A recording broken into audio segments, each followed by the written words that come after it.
Good morning, students. We will talk about force and laws of motion. What is force?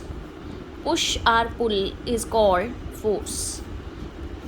It is defined as which changes the position of the object, which stop the moving object, stretch the object, change the direction of the object, which make a move to object.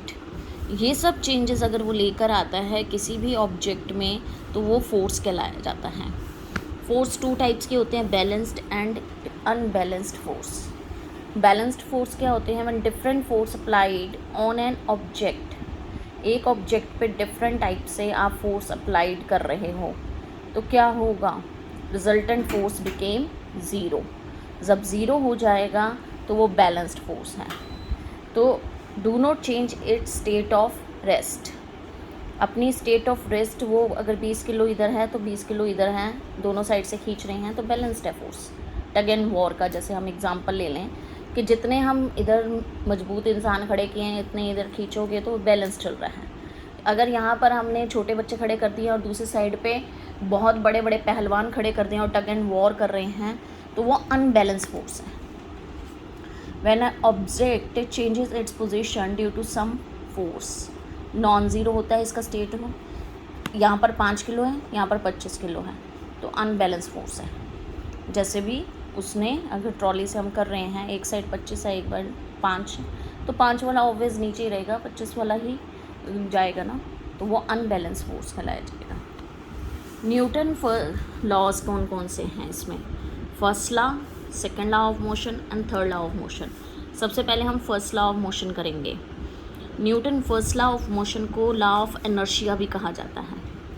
According to first law of motion, every object which is in a state of rest or motion tries to remain in the same until unless an external unbalanced force is applied on an object. क्या कह रहे हैं ये कि कोई भी object तब तक रेस्ट की पोजीशन में ही रहता है, मोशन में नहीं आता जब तक बाहर से उसे अनबैलेंस फोर्स से धक्का नहीं मारा जाता तो वो जाएगा. That is the law of inertia. Inertia वैसे क्या होता है? Which oppose the change in the body, which oppose the change in the body, या it acts opposite to the direction of the force. जहाँ से फोर्स आ रहा है उसकी ऑपोजिट डायरेक्शन में लगना वो इनर्शिया कहलाया जाता है. Inertia is directly proportional to the mass. High होता है तो हाई है मास, अगर लो है इनर्शिया तो मास भी लो कहेगा क्योंकि डायरेक्टली प्रोपोर्शनल है. इनर्शिया 3 टाइप्स का होता है: inertia of rest, inertia of motion and inertia of direction.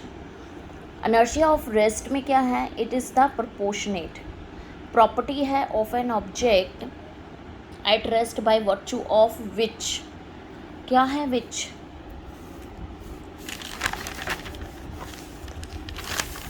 Rest.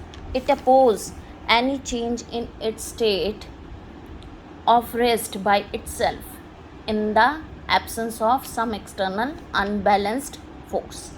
That is the inertia of rest. आज मैं इसी की जो एप्लीकेशंस हैं और जिसके ऊपर क्वेश्चनिंग आती है वो आपको पहले समझा देती हूँ. एग्जाम्पल्स जो हैं, जैसे एक एम्प्टी ग्लास है, उसके ऊपर मैंने कोई एक कार्डबोर्ड रखा है, ठीक है, और उसके ऊपर कॉइन रखा है. जैसे ही मैं कार्डबोर्ड को क्लिक करूँगी ऐसे करके, क्या होगा? कार्डबोर्ड आगे चला जाएगा, कॉइन गिलास में गिर जाएगा. क्यों? Due to the rest position. उसकी रेस्ट पोजीशन थी और वो एकदम फॉरवर्ड मोशन में हुआ और वो नीचे की तरफ गिर गया. ऐसे ही passenger thrown in the forward direction. जैसे ही बस रुकती है पैसेंजर आगे की तरफ क्यों गिरता है? क्योंकि उसके जो बॉडी है वो रेस्ट पोजीशन में है. पैसेंजर की rest position while upper portion जो था continuous in the remain in the motion and due to the inertia of motion क्या होगा?